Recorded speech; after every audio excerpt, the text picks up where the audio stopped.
revealed how a billionaire's heart transformed after a surprising encounter with a cleaner-s. Charles Hargrove sat alone in his opulent glass tower, the city's frenetic pulse muted by the thick walls of ambition he had built around himself. Rain pattered softly against the window, but inside, a storm raged. Spreadsheets lined his desk like a fortress, numbers blinking with hollow promises of wealth that no longer brought him joy. He was a man ensnared by his own success, a billionaire whose drive for profit had extinguished the warmth of human connection. With each boardroom meeting, he crushed the dreams of the vulnerable beneath the weight of corporate greed, securing wealth one ruthless deal at a time. He stared at the figures. A faint knock broke his concentration. It was Mara, a cleaner he barely acknowledged on the busy floor of his skyscraper. With a tentative smile, she offered him a steaming cup of tea, infused with spices and stories from her immigrant family. "It's a labor of love," she said softly. Initially scoffing at the thought, Charles lifted the cup to his lips. Unexpected warmth cascaded through him, offering a glimpse of something he thought forgotten humanity. Mara shared her family's history, tales of resilience and struggle that intertwined with hope and community. Charles listened closely as her voice filled the large office, challenging the carefully crafted identity he had erected. The simplicity of her laughter contrasted starkly with the cold, calculating tone of corporate negotiations. He was captivated, feeling the stirrings of emotions that had long been buried. But just as quickly as the warmth bloomed, shadows crept in, reminding him of the burden he was about to carry in the depths of a strategy meeting that followed. His executive team shared grim news their plan to cut costs was targeting the very people who held his office together, like Mara. The first droplet of doubt fell in his mind. He felt the steel grip of loyalty to his company tightening around his heart-to-heart that was now trying to emerge, but was met with overwhelming pressure to conform. Choices ripped at him: remain steadfast in his pursuit of success or defend those who served in the shadows of his empire. Charles gasped for clarity, feeling his breath catch in his throat. What had once been a singular focus on stocks and shareholders now twisted into moral anguish. Could he really risk everything his carefully built fortune for the sake of workers who barely crossed his mind until now? Looming behind his ambition were newly formed alliances that threatened to shatter his world. Every moment spent contemplating Mara's story pressed heavily against the facade he wore like personal armor, and internally, it was as if a war was being waged. Before we continue, I need to tell you about something important that's happening. YouTube has been making changes to the system, and many people are losing notifications from channels they follow. If you're enjoying the content, click the bell and mark all notifications so you don't miss the next videos. And if you can leave a like, it really helps with reach. Seriously, it makes a difference. Oh, tell me in the comments where you're watching from. I'm always curious to know who's on the other side of the screen. Now let's continue. Each decision felt like a trembling tightrope walk over a chasm of uncertainty, and the weight of expectations pressed against the thin veneer of his composure. Tonight, he would face a boardroom full of voices clamoring for cuts and profits, the epicenter of his conflict. But what if he chose differently? What if Mara's world could teach him what he had forgotten about life? Anxiety churned in his gut as the image of her determination flickered in his mind. Torn, he realized he was standing at the precipice of true change, a decision that could either solidify his empire or redefine it. The clock ticked on, and the moment neared. Would he ignore the stirrings of empathy twisting within him? Or would he reach out and reclaim the humanity he had abandoned? The weight of his choice loomed heavily, a single heartbeat away from becoming the catalyst for his transformation. The boardroom echoed with the sound of clicking pens and murmured discussions, like a hive buzzing with nervous energy. Charles took his seat at the head of the long, polished table, feeling the eyes of his executive team on him. Each face was a mask of expectation wrapped in ambition, eager for directives that would fortify their collective pursuit of profit. It should have felt natural, yet he was overwhelmed by the juxtaposition of their urgency against the quiet, persistent voice in his head urging him to reconsider. He opened the meeting with a rehearsed greeting, but the words felt hollow as they left his lips. His mind was already racing ahead, grappling with the stark reality of the situation. How could he stand there, knowing full well that the decisions made in that room would impact real lives, like Mara S. Cuts across operations will save us millions, Greg, his CFO, announced, laying out a cost-saving plan that included significant layoffs. The approval nods around the table felt like daggers piercing through layers of his resolve. Each statistic evoked the praise of shareholders, yet they buried the human cost beneath a mountain of profits. A small knot of dread twisted in his stomach, growing tighter with each point Greg outlined. Have we considered the long-term impact of these decisions? Charles finally interjected, surprised by the strength in his voice. He could see the incredulous looks flit across the faces of his colleagues. Cutting staff is short-sighted. They are the backbone of our operation. Greg raised an eyebrow, his expression a mix of disbelief and irritation. With all due respect, Charles, these are numbers we cannot ignore. We need to be strategic, and the market is unforgiving. The tension escalated, palpable and electric. Charles felt a wave of heat flush through him, an impulse to defend those who were the very fabric of his company. But what about our commitment to our employees? What happens to the morale in the office? Is it worth sacrificing our integrity for a one-time boost?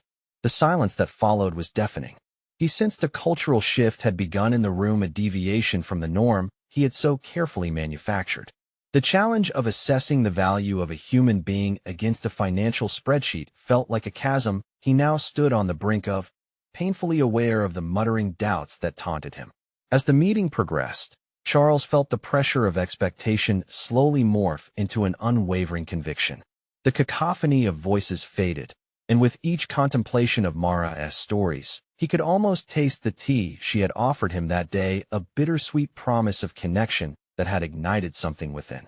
Let us examine alternative strategies, he proposed, his voice gaining strength.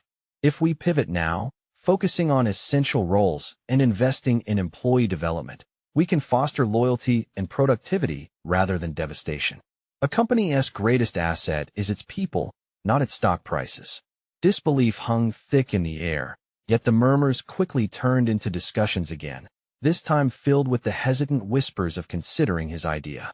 The fight-or-flight instinct raged within him as he pushed further, feeling the bounds of his newfound resolve take shape. As the meeting reached its conclusion, uncertainty still lingered, but so did a flicker of hope both for the company and for himself. He had taken the first step toward redefining his path, igniting a change fueled by empathy. Clarity began to unfold amidst the chaos, guiding him toward an unknown territory that whispered of potential fulfillment rather than just wealth. Yet, as he left the boardroom, a significant question loomed over him. Had he truly begun to embrace the change, or was this only a momentary triumph before returning to the cold calculus of capitalism? He straightened his tie, discomfort creeping back as he confronted the reality of his decision. The path ahead remained fraught with uncertainty, and the battle within him was far from over. But before he could unravel his thoughts, a figure caught his eye across the floor. It was Mara, her presence a stark reminder of all he was fighting for. The warmth of her tea and tale seemed intertwined with the larger narrative of his life. Would he have the conviction to stand by his choices and confront the challenges this new path would bring? Charles's footsteps echoed in the empty corridor as he made his way toward his office, the vibrant chatter of the boardroom dimming to an unsettling silence in his mind. In Mara's steady gaze, he had glimpsed a different world, a realm where numbers transformed into faces and choices had repercussions beyond spreadsheets. As he reached for the handle of his office door, uncertainty enveloped him once more. Once inside, Charles leaned against the door, the coolness of the polished wood grounding him amid the tumult within. What had felt like a bold stand in the boardroom now echoed with the weight of potential consequences. How far was he willing to take his newfound resolve? The fear of standing alone against his executive team gnawed at him. The world behind his glass office wall was a parade of action, a tightly wound machine spinning toward profit. Yet, this time, instead of viewing it through the lens of power, he stepped back to examine the humanity within. Each figure past comprised stories and dreams, ambitions snuffed by indifferent corporate directives. Unnerved, Charles found himself questioning the very structure that had brought him success. That he sank into his chair, the soft leather enveloping him as he opened his laptop, staring at the screen where spreadsheets glowed. Each cell represented a potential decision, and yet, each involved real lives like Mara's. Was this truly the game I wanted to play? He wondered, a sense of rebellion sparking deep within. The weeks that followed the board meeting turned into a crucible for change. Charles initiated informal sessions with employees across various levels. He truly listened to their concerns, aspirations, and, most importantly, their fears. Conversations over shared lunches, coffee breaks, and impromptu gatherings revealed the rich tapestry of lives intertwined with the corporate machine he had come to lead. Yet as he gathered insights, he found disbelief lurking in the eyes of his executive team during meetings. The volatility of the market hung over them like a storm cloud. Greg's projections remained grim, and the push for layoffs ghosted each discussion, threatening to undermine his initiative. The tension had now seeped into the very fabric of the company. One afternoon, he found himself face-to-face with the data that haunted his thoughts. Charts displaying potential profits danced ominously, taunting him with what could be lost if he did not comply with the prevailing corporate ideology. Panic bloomed, licking at the edges of his resolve, forcing his heart to race. He knew he was at a pivotal crossroads, and the decision to pivot with the voices of the people could radically shape the company's future. Then, from the periphery, the image of Mara kept surfacing. Her laughter, the steam swirling upward from her cup of tea, reminded him of the importance of connection. It was not merely about retaining staff. It was about creating a culture that valued people. Quelling the fierce debate within himself, he slashed through woven doubt and daringly tapped into the idea of a town hall meeting. A gathering where everyone had a voice and unfiltered space for dialogue about the future of the company. But as he mapped out the details, a familiar dread settled like lead in his stomach. Would his team support this radical approach? What if this endeavor to foster transparency led to repercussions he could neither control nor predict? Eager to push through fear, he leaned over his desk and began typing an email to the entire company, inviting them to share their thoughts at this unprecedented meeting.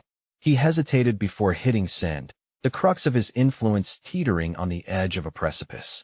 With a deep breath, he finally hit the button. Like a wave breaking against the shore, the energy surged, signaling a shift in momentum.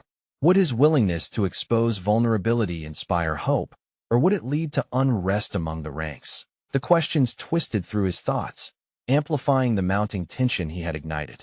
As he prepared for the impending storm of responses, he realized that something profound had changed in him. This journey was more submerged in authenticity than he'd ever anticipated.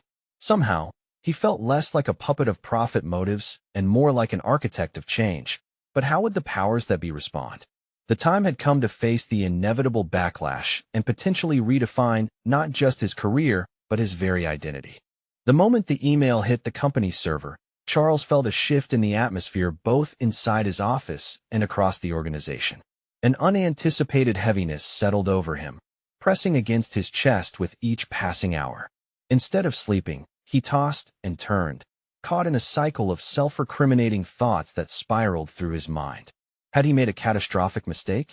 With the ramifications of his actions echoing like distant thunder, he faced the bitter taste of dread. The next day loomed ominously. Employees began flooding the meeting room, their expressions a cocktail of curiosity and skepticism. He stood at the front, acutely aware of the collective hum of uncertainty. Despite the weighty burden of risk he had taken, there was something exhilarating about addressing everyone directly, the realization that he was no longer merely a figurehead set adrift on market currents.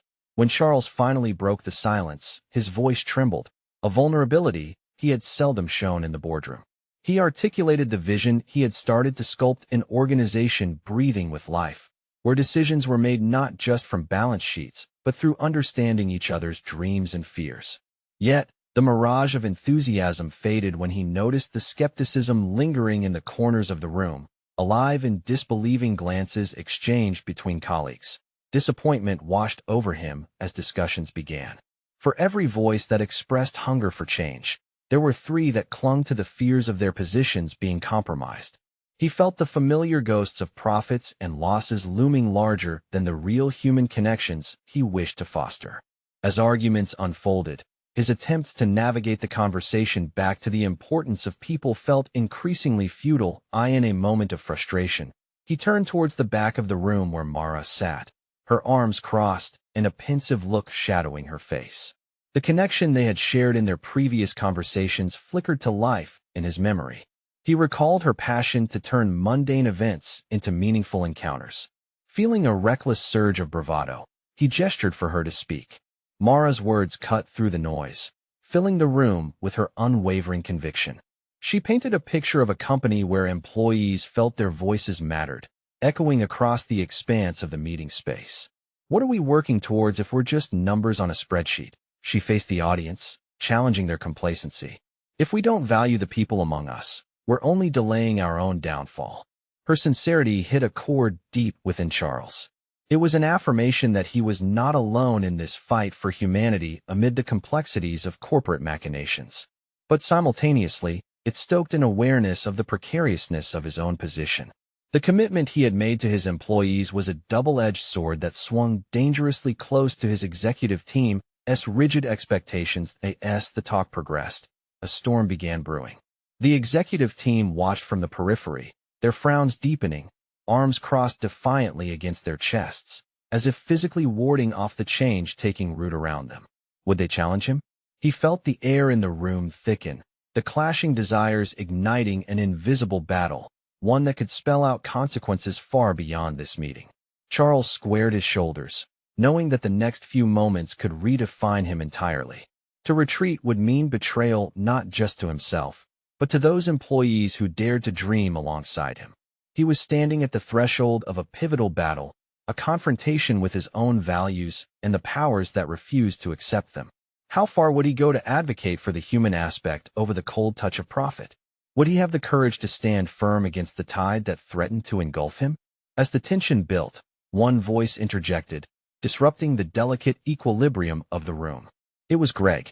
The icy exterior of the executive team crackled with discontent, revealing that the forthcoming clash may not just be about Charles's leadership, but his very identity as a leader. The stakes had never been higher both for the company and for the man navigating this precarious path. In this crucible of change, would his heart's newfound resolve hold in the face of imminent resistance?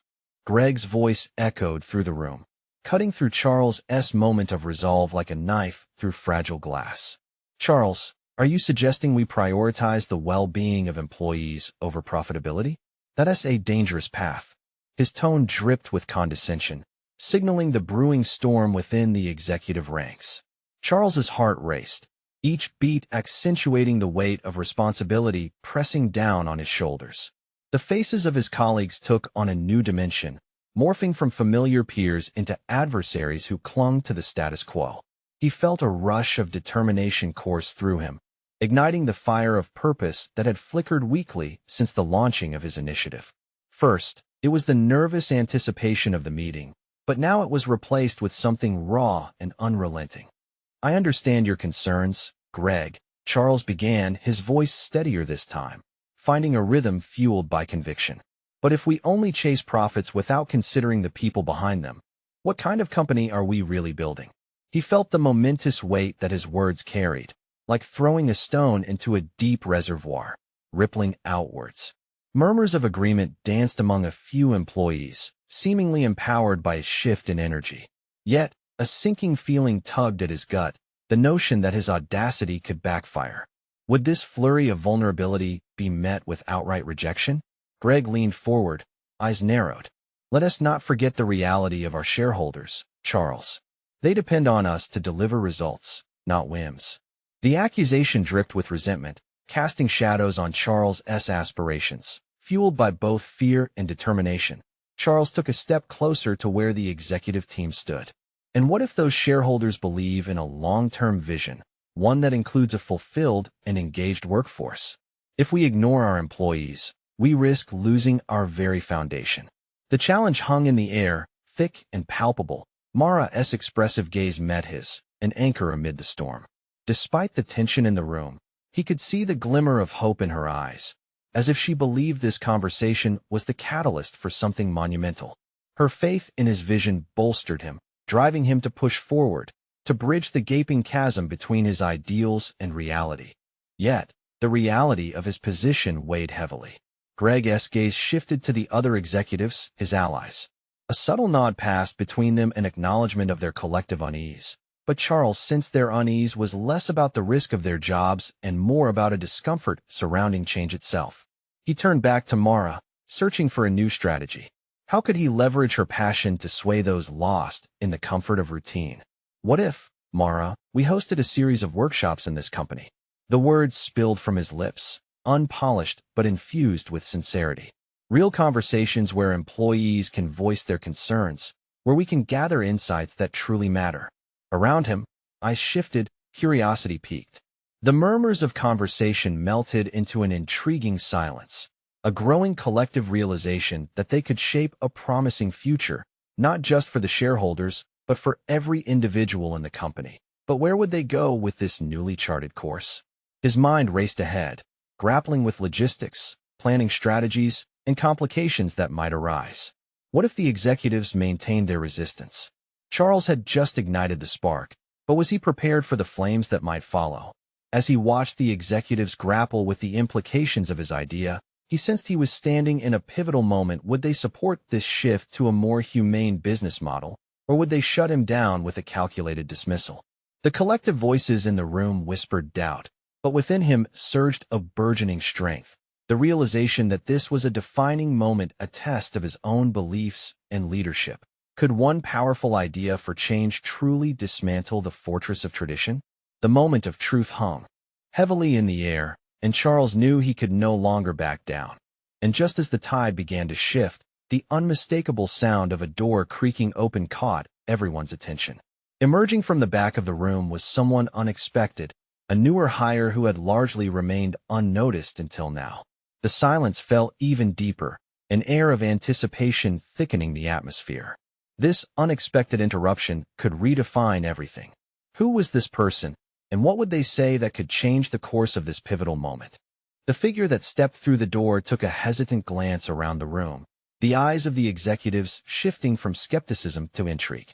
It was Sarah, a recent hire in the company's support staff, whose presence had often been overlooked amidst the clamor of corporate discussions.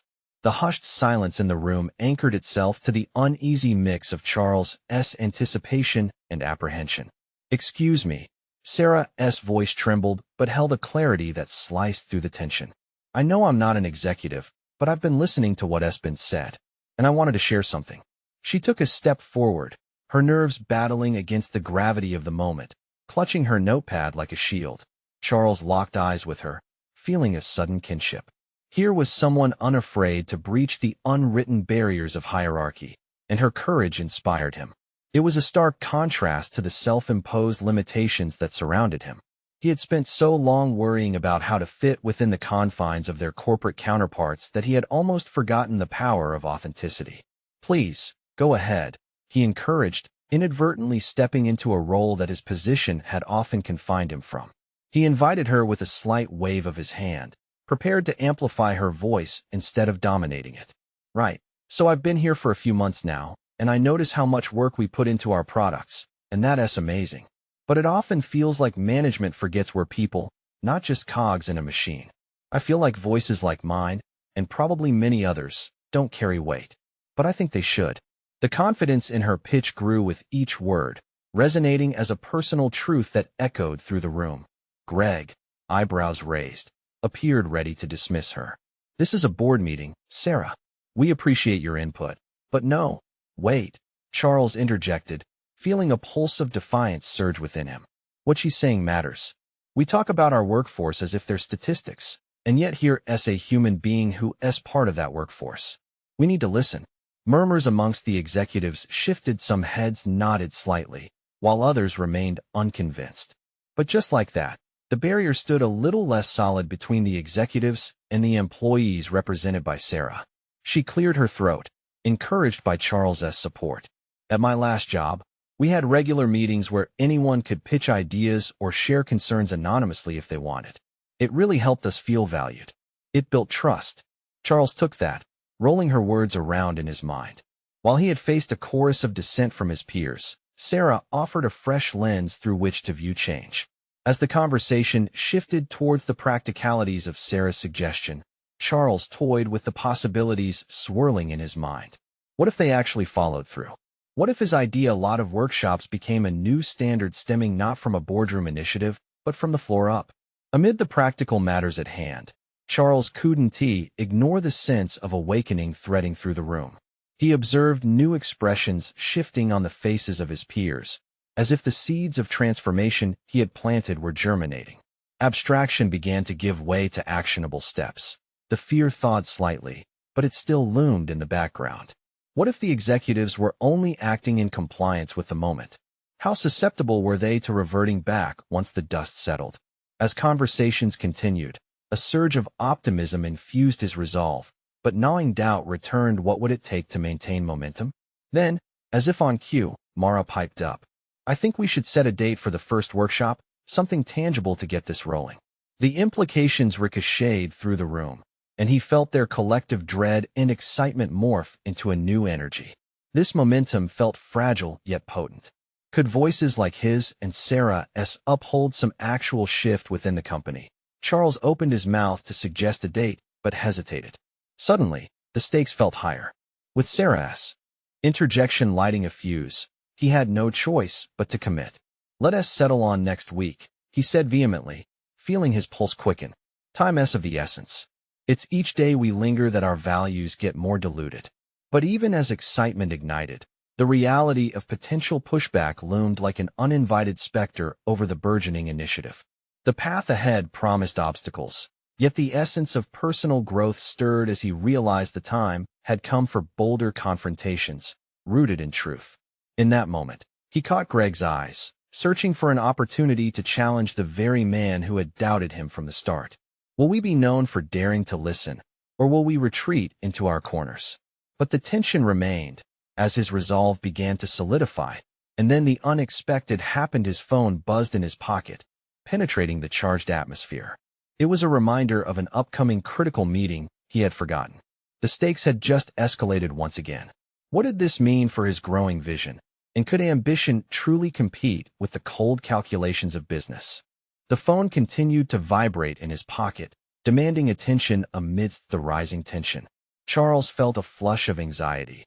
This meeting was not just any meeting, it was a presentation about the quarterly losses that had been gnawing at the company. Greg was scheduled to speak, and Charles had prepared multiple suggestions to help steer the conversation toward constructive solutions rather than panic. But with Sarah's words still echoing in the air, he felt torn between his commitment to her burgeoning initiative and his obligation to the immediate company crisis. His mind raced as he weighed his options.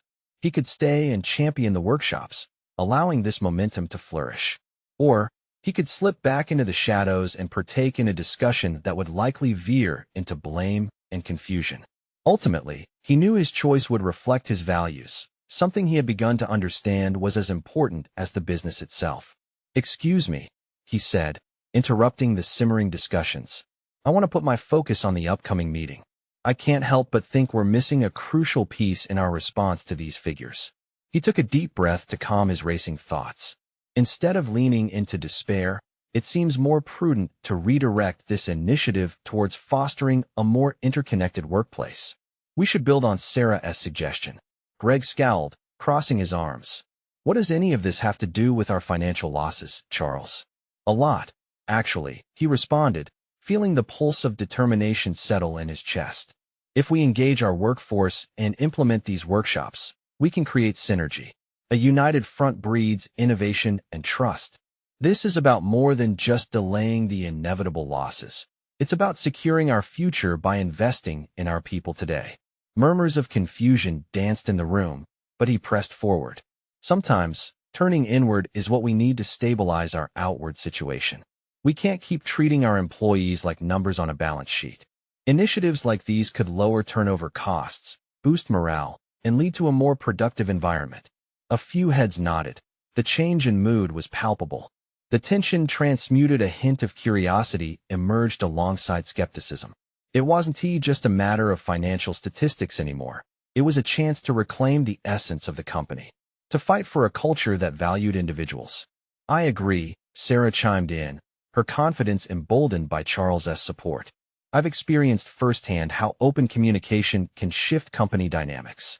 The workshops could generate innovative ideas and address underlying issues before they snowball into something irreparable. Greg remained unconvinced, though his gaze flickered between Charles and Sarah. And who will oversee this workshop structure? And how will we quantify its success? A flash of apprehension rippled through Charles. Yet, this was the crucial moment, the defining juncture of whether he would crumble into doubt or stand firm against the pushback. We can implement metrics based on employee feedback and productivity shifts. We dedicate a small team to pilot the first workshop and analyze the results consistently. Charles glanced at Sarah, who met his gaze with an understanding that sparked an unspoken partnership. Her presence reminded him that sometimes unexpected allies arise in the most unlikely situations. She was proof that change often begins unnoticed, but that doesn't make it any less potent. Fine, Greg finally relented, his annoyance intertwined with reluctant curiosity. Propose a structure, and I'll take it to the board. But mark my words, you better have viable data to back it up. As the intensity of the discussion wound down, the looming figures of the financial report still weighed heavily on Charles. He felt a blend of exhilaration and dread. The seeds of change may have been planted today, yet the journey ahead appeared fraught with obstacles. Standing taller, he realized that his passion for this new initiative was inevitably tied to his own professional evolution. The onset of doubt lingered like an unwelcome but familiar guest, but now armed with unexpected support and a vision, he felt ready to confront it. Stepping out of the meeting room, Charles knew changes were not merely about introducing workshops. They entangled with carving a path toward his own growth, understanding his limits, challenging his fears, and daring to lead without the veil of perfection. But as he glanced at his phone again, another buzzing reminder for his critical meeting, an unsettling feeling gnawed at him. What if the next set of challenges threatened to undermine the very foundation they were striving to build? What was waiting for him was sure to test not only their workplace dynamics, but also the core of his evolving identity as a leader. Charles stepped into the conference room, the palpable tension from the previous meeting lingering in the air. The few employees gathered around the table exchanged uneasy glances as they prepared for yet another discussion about the quarterly losses. Their faces mirrored his own internal turmoil, anxiety, mixed with anticipation. What if they hadn't grasped the promise he had attempted to articulate? He settled into a chair, resting his hands on the polished surface. This meeting was critical. He knew it was more than just a discussion about numbers. It was about trust, about rebuilding morale. Yet, the shadow of doubt hovered relentlessly over him. Greg's skepticism still echoed in his mind. He needed this chance to share his vision, and he needed to persuade everyone that focusing on employee engagement could reshape their prospects. As the chatter dwindled, Charles took a deep breath. Thank you for being here, everyone. I realize the numbers present a daunting reality, but I believe this is an opportunity for all of us. We can't ignore the fact that our losses are more than just financial. They signify a deeper disconnection within our team. I propose we launch a pilot initiative based on the workshops we discussed. He glanced around, hoping to gauge reactions. Most faces held tentative expressions of curiosity, but Greg's frown was unmistakable. And when do we get back to addressing the losses? You can't just expect a few workshops to change our financial situation overnight, Charles. Charles felt a flicker of frustration spiraling within. It's not about the workshops in isolation, Greg. It's about the culture we build around them. The workshops can ignite a sense of belonging and innovation, a reawakening of our team spirit, and that's invaluable in facing our challenges. We need to listen to our people. They have insights we've overlooked. The room stirred. His intensity seemed to ripple outwards. A few nods began to emerge, interaction sparked by willing ears seeking a glimmer of hope amid the chaos. Let us set specific targets for these workshops, Sarah suggested, her confidence affirming his beliefs. We could introduce feedback mechanisms to understand their impact on employee engagement metrics that could reflect our progress. Metrics? Greg repeated, a mix of intrigue and doubt twisting his features. Like surveys or attendance rates. Exactly. But it should go deeper, Charles interjected, newfound resolve surging within him. We can measure the qualitative aspects, the improvement in communication, the exchange of ideas. This way, We cultivate a narrative of strength, resilience, and ultimately, unity. If we can create an environment where voices are heard, the numbers will follow. As he spoke, Charles felt a subtle shift within himself. His anxiety began to transform into something sturdier, a sense of purpose solidifying under the scrutiny of his peers. Each carefully chosen word conveyed not just his vision but a recognition that he was becoming the leader he aspired to be. But as realization dawned, the weight of responsibility also deepened. Would he command skepticism, or would he galvanize their support? He could feel the stakes rising, the atmosphere thickening with both promise and peril. Okay, let us give it a trial run, Greg eventually conceded, the weariness in his voice betraying a hint of intrigue. But it's on you to make this work, Charles. We can't afford another failure. Thankful yet trepidatious, Charles felt the knot in his stomach tightening again. He was not simply crafting a proposal, but initiating a transformation his own as much as the team's. As the meeting adjourned, he walked back to his office, mind racing with the implications of what had just unfolded. The unfamiliar confidence that he had summoned here felt both exhilarating and daunting. He was beginning to understand his potential as a leader, yet he could not ignore the lurking insecurities that threatened to undermine it.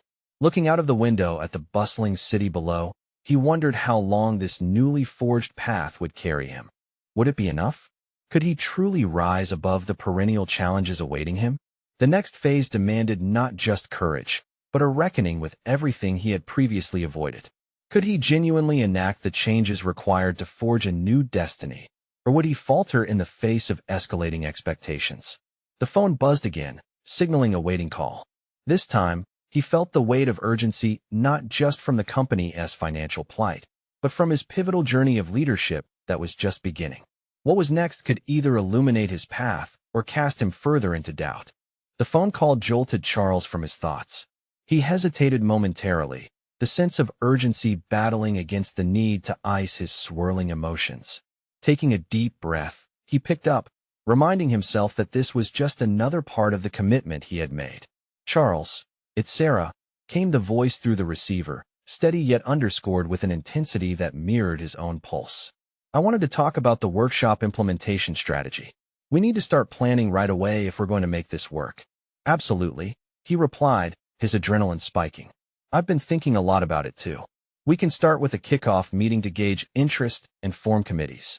I want every department involved, and their input is essential for crafting tailored content." "Good idea," she affirmed, her enthusiasm palpable. "This can really empower everyone. But you know the real challenge is getting all departments on board while navigating their concerns about workload and prior commitments. Greg's skepticism is only part of it. We'll need to convince everyone that this isn't just another distraction." He grimaced at the mention of Greg, recalling the tension during the meeting. "I know, but I also think we can turn that skepticism around if we show tangible results quickly. Perhaps we can pick a department as a pilot and showcase early successes to the rest. That might create some positive buzz." "That could work, but we need to draft a solid plan first," she said.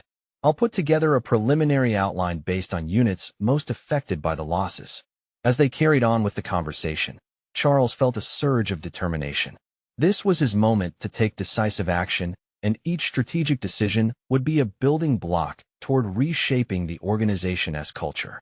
Perhaps he could even win Greg over, slowly convincing him of the merits of this new approach. After ending the call, an unsettling pressing thought invaded his mind. What if this effort was met with resistance or apathy? He had a vision, yes, but could he rally support in a way that moved beyond mere numbers? The shadows of doubt flickered, whispering discontent. Charles realized he had been reactive for too long, allowing concerns to ebb and flow around him. It was time to establish a proactive stance. He tapped open his laptop, staring intently at the dim screen as he began crafting a detailed proposal for their pilot workshop. In his mind, he envisioned not just a series of workshops, but a broader movement, one where vulnerabilities transformed into strengths, and even the bravest skeptics would feel the power of their collective voice. This was more than a mere initiative. This was a movement he would breathe life into. An hour passed, as he poured every ounce of clarity and insight into his outline. As dusk began to settle outside, casting long shadows across his office, He felt the electric pull of possibility.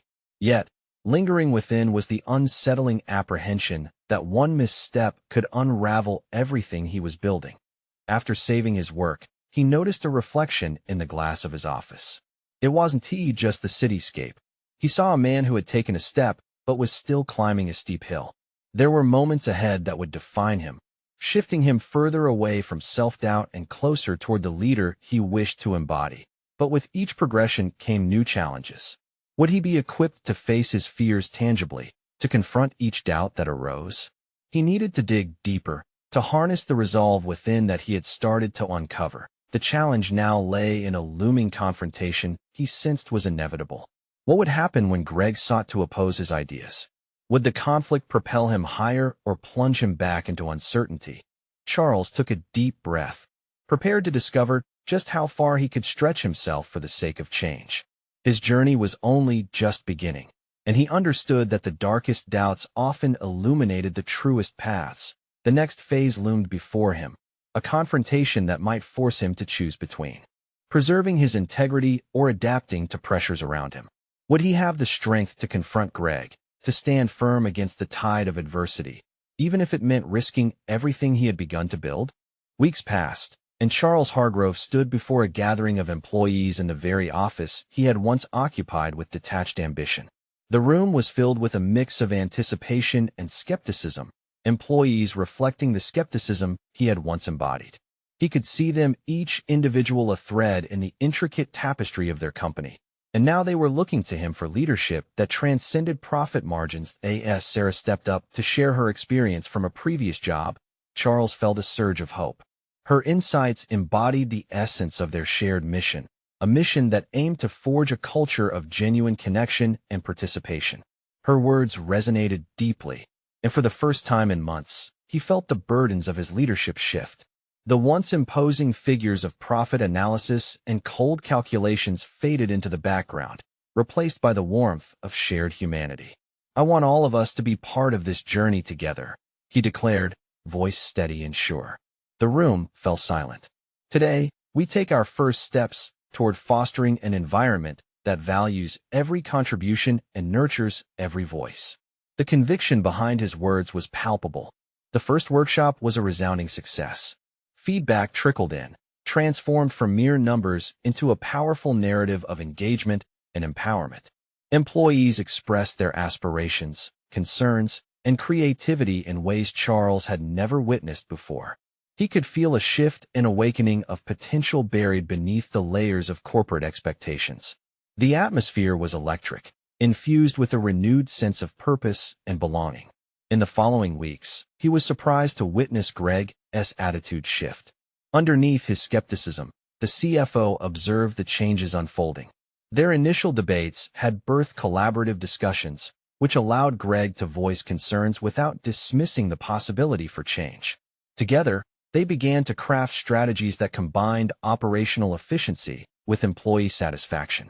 Charles also ensured that feedback from these workshops led to real changes. They redesigned workflows to incorporate insights and offered professional development based on employee demand. Productivity metrics began climbing, but it wasn't just about numbers. It was a foundation built on trust and morale, a culture emerging that was driven by shared commitment. During a subsequent board meeting, Charles stood to present impressive quarterly results to a surprised team. He saw initiative among employees spiking, their engagement pushing forward innovation that had once lay dormant. As he reviewed the success metrics, he glanced at Greg, whose expression of admiration signaled that the change had taken root. "Just think," Charles concluded with pride, "what we've achieved reflects our commitment to each other. Profitability is high, and so is our employee retention because investing in our people is an investment in our success." His voice resonated authority and newfound purpose, no longer like the detached billionaire he once was, but as a leader who truly understood the heart of his company. When the meeting adjourned, whispers of affirmation spread through the room. Employees approached him to express their appreciation. An emotional weight shifted within him. He had not only achieved, but had transformed into a leader that connected deeply with those he led. In the midst of this evolution was one particular encounter: the visit from Mara, the cleaner whose tea had ignited this journey. She entered his office, her demeanor warm yet cautious. "Charles, I heard about the changes," she said with a soft smile, her eyes gleaming with pride. "I'm so glad to see it." He returned her smile, the echo of her kindness reverberating with profound gratitude. "I'm grateful for your part in this, Mara. Your stories opened my heart and my eyes." "Thank you." In that moment, standing there, it was clear he had established a profound connection between profitability and humanity, laying the groundwork for a sustainable future. He had conquered his inclination towards greed with compassion, proving the strength of authenticity in leadership. And through this transformative experience, he had not just salvaged his company, he had reclaimed parts of himself that had been lost for so long. With unwavering resolve, Charles looked out from his office. The skyline reflected the metamorphosis within him, a leader who had stepped out of the confines of cold ambition into a space where collaboration and empathy reigned supreme. The connection he had forged was not merely with the company, but with himself. This pivotal experience taught him not just to lead, but to live with intention, being present in each interaction, understanding that success was not a solitary achievement, but a collective journey driven by shared values. The path ahead had its uncertainties, but he felt solid confidence and recognized competence. This was more than a personal victory. It was a declaration that the future text of their industry would be written with compassion as its ink. To all of you witnessing this evolution, this is your moment to reflect on your personal paths, to make changes in your lives, and to chase after the humanity in your pursuits. Do not hesitate to embrace it. Subscribe immediately to the channel to not miss the next exclusive emotional stories. Leave a like now to feed the algorithm. Comment your reactions and theories about the ending. Share instantly this video with at least 5 friends who need to see this conclusion. You need to subscribe now, and don't wait even one more second to share. Only true fans of personal overcoming stories understand the importance of supporting the channel through these actions.